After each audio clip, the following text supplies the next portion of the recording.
You ask Tiger to solve. This deals with linear equations with one unknown. The final result is m equals 15/2. Let's solve it step by step. Simplify the expression. Group the coefficients.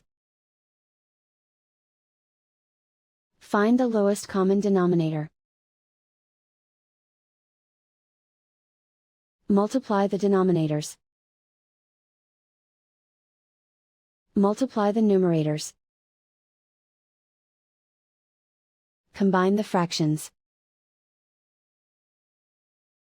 Combine the numerators. Group all constants on the right side of the equation. Add 1 to both sides.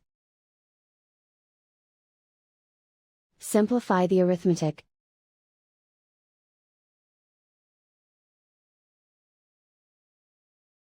Isolate the m. Multiply both sides by inverse fraction 15/2.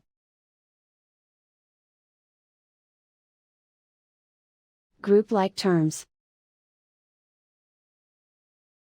Multiply the coefficients. Simplify the fraction. Remove the ones. And so the final result is m equals 15/2.